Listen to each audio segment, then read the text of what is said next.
Côte d'Ivoire, como su nombre oficial lo indica, es considerado como uno de los países más prósperos en materia agropecuaria, al ser el principal productor de cacao en el continente africano.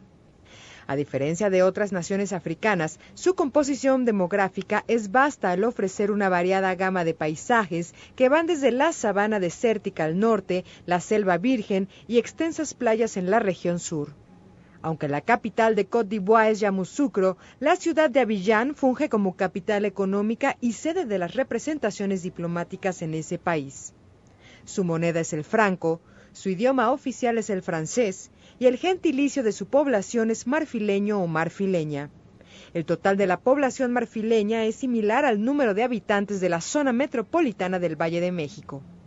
Pour une population d'environ 20 millions d'habitants. Et sur ces 20 millions d'habitants, 49% de la population son des femmes. Su forma de gobierno es republicano y, al igual que en México, se constituye de 3 poderes: ejecutivo, legislativo y judicial. Le pouvoir exécutif est au-dessus. Avec le président, nous sommes dans un régime présidentiel. Donc le président de la République incarne, voilà, nous sommes dans un régime présidentiel.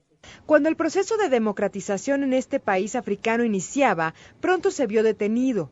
El 19 de septiembre del 2002 inició una rebelión armada que trajo como consecuencia una división territorial que al día de hoy impide la celebración de elecciones presidenciales, legislativas y renovación de sus instituciones en general. Ça veut dire quoi? Ça veut dire quoi? Ça veut dire que les dernières élections en Côte d'Ivoire ont eu lieu en 2000. En 2000. Donc, logiquement, nous devions renouveler toutes nos institutions depuis 2005. Mais aujourd'hui, ce n'est pas fait. Pourquoi? Parce que la même Constitution nous dit que lorsque une petite parcelle des 322 000 km² est occupée avec des armes, on ne peut pas faire d'élection. Et depuis 2002, nous sommes dans une crise politico-militaire. Il y a eu, c'est-à-dire il y a des rebelles qui sont venus attaquer le pays. Et nous avons dû faire la guerre pendant au moins 3 mois. Et cette guerre a eu pour conséquence la division de notre pays en 2 parties. Une partie au nord occupée par les rebelles avec les armes et le sud où il y a le gouvernement légalement élu en 2000.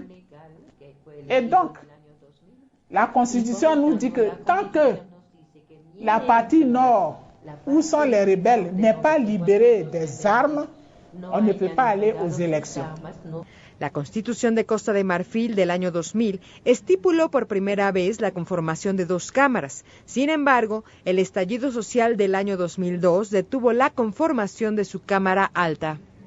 La Constitution que nous nous sommes donnée en 2000 prévoit normalement 2 chambres. 2 chambres, un Sénat, comme chez vous ici, et puis le Parlement. Mais comme nous n'avons pas eu le temps de mettre toutes les institutions en place avant la crise, pour le moment, c'est l'Assemblée nationale seulement qui fonctionne. Voilà, comme dans l'ancienne Constitution, qui est élue également, dont les députés sont également élus au suffrage universel pour 5 ans. Et puis, bon, il y a le pouvoir judiciaire.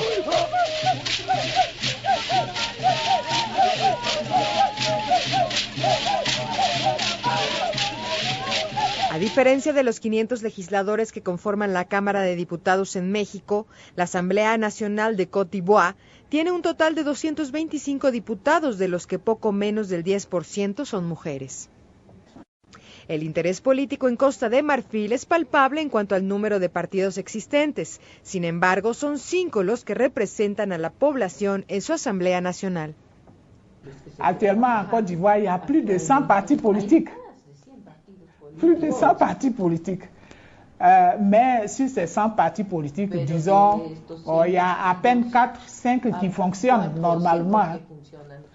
Donc, aujourd'hui, au Parlement, nous avons 5 partis qui sont présents, qui ont des groupes parlementaires. A diferencia de México, en Costa de Marfil sí existe la reelección parlamentaria. Mais au niveau de l'Assemblée nationale, il n'y a pas de limitation des mandats. Tant que vous voulez être candidat, et tant que le parti qui vous a présenté vous fait toujours confiance, tant que vos électeurs dans votre région continuent de vous faire confiance, vous pouvez vous présenter autant de fois que vous voulez.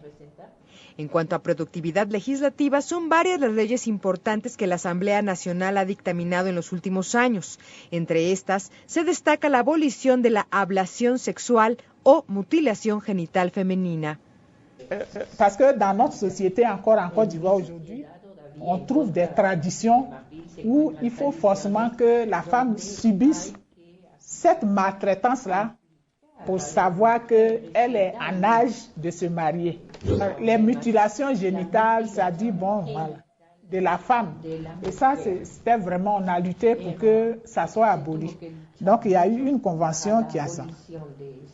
La apertura a los temas de género en la Asamblea Nacional de Côte d'Ivoire permitió que se decretara una ley en la cual se estableció por primera vez que las mujeres al momento de morir no perdieran sus ahorros y fueran transferidos a sus hijos como pensión alimenticia.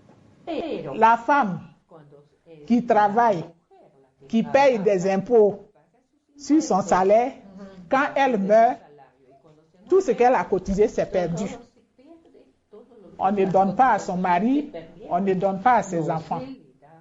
Ça, c'était injuste. Ça, on a trouvé que c'était injuste et pendant longtemps aussi, on s'est battu pour que quand la femme mariée meurt, on reverse sa pension, ses cotisations à son mari et à ses enfants.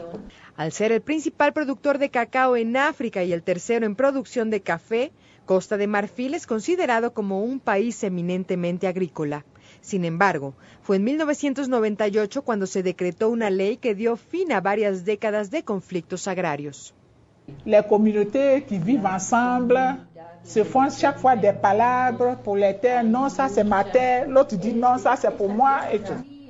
Et comme il n'y avait pas de loi qui réglementait, les gens s'entretuaient, faisaient des palabres dans des villages, etc., etc.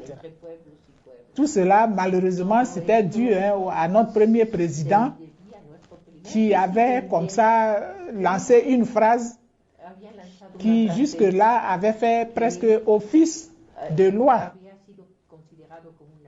À savoir, la terre appartient à celui qui la met en valeur. 98 ans. Oui, cette loi a été votée à l'Assemblée nationale. Désormais, c'est réglementé, l'exploitation forestière est réglementée, il n'y a plus de palabres. Una de las similitudes entre México y Costa de Marfil es la permanente efervescencia política. Tout ça, c'est fait pour nourrir la démocratie, pourvu que ça n'aille pas contre l'intérêt du parti.